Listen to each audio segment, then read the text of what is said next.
आध्यात्मिक पहलू से देखा जाए तो आई थिंक कि ईश्वर सदैव सभी का कल्याण करते हैं, कोई अच्छा हो या बुरा वे सभी का केवल हित करते हैं। यदि वे दंड भी दे तो वह उनकी दया है, जैसे रावण को मारकर भी उसे मोक्ष दिया।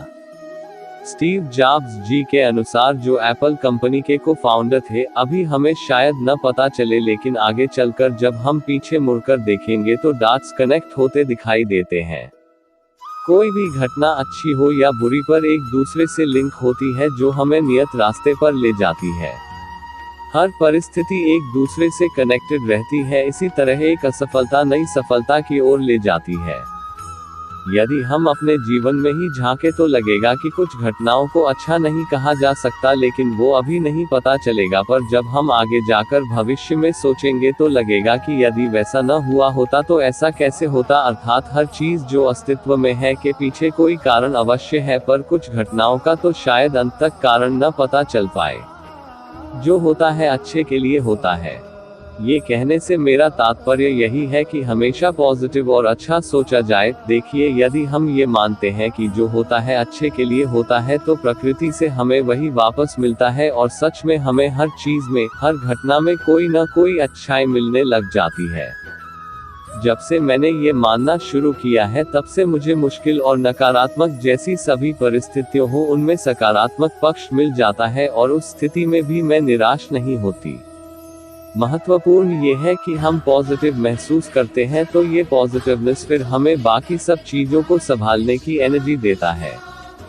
दोस्तों, होता क्या है कि जब हम किसी प्रॉब्लम में होते हैं तो सिर्फ प्रॉब्लम के बारे में सोचते हैं, सॉल्यूशन नहीं सोचते, क्योंकि उस वक्त केवल वो टेंशन ही दिमाग में रहती है। लेकिन फिर बाद में जब हम शांत दिमाग से सोचते हैं तो लगता है कि तब ऐसा भी तो कर सकते थे, लेकिन उस वक्त सूझा ही नहीं। ऐसा इसलिए हुआ क्योंकि आपका दिमाग तब स्थिर नहीं था।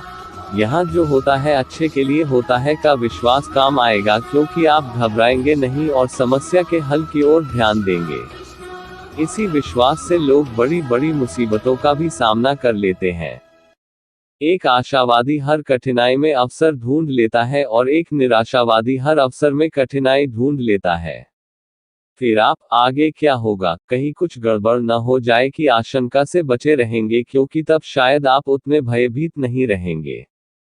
पहले मुझे भी लगता था कि आगे क्या होगा, लेकिन जब से अपनी मैंने लाइफ से सीखना शुरू किया है तब से ऐसा लगता है कि हर चीज हमें कुछ नया सिखाती है। हर परिस्थिति का कोई अर्थ है, बस जरूरत है तो उस अर्थ को खोजने की। जो होता है अच्छे के लिए होता है। भगवान जो करता है अच्छा ही करता है। कहानी, ये कहानी है दो ऐसे गांव की जहां की खुशहाली और समृद्धि हमेशा बनी रहती थी। इन गांव का नाम था नंदी और रोहर। ये शहर से सटे दो ऐसे गांव थे जो सबसे ज्यादा धनी और अमीर थे।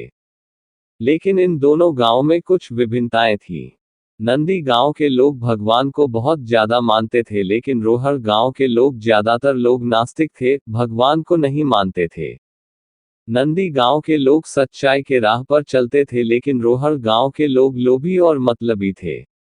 एक बार की बात है, दोनों गांव में महामारी आती है, जिसकी वजह से नंदी गांव की सीमाओं को सुरक्षा देने वाले सारे कुत्ते मर जाते हैं। वहीं रोहर गांव के कुछ ही कुत्ते मरते हैं। महामारी फैलते फैलते अन्य जानवरों तक पहुंचती है और नंदी गांव के सारे जानवर मर जाते हैं। वहीं रोहत गांव में इसका इतना ज्यादा प्रभाव नहीं पड़ता। कुछ समय बाद नंदी गांव में एक नई घटना घटित होती है कि जिस तालाब से नंदी गांव को पानी आता था वो तालाब धीरे धीरे सूखने लग जाता है, जिसकी वजह से अब नंदी गांव के लोगों को पानी की बहुत दिक्कत आती है। तालाब सूखने से सारे हरे भरे खेतों में सूखा पड़ने लग जाता है, सारे पेड़ पौधे मुरझाने लग जाते हैं। तब नंदी गांव के लोग निर्णय करते हैं कि अब वे जाके रोहर गांव के लोगों से मदद मांगेंगे। परंतु रोहर गांव के लोग लोभी और लालची होते हैं, उनके पास सब कुछ होने के बावजूद भी वे नंदी गांव के लोगों की मदद नहीं करते। अब नंदी गांव के लोग हर जगह से फंस चुके होते हैं। उनके पास ना जानवर होते हैं, ना खेतों में हरियाली और ना गांव को सुरक्षा देने वाले कुत्ते।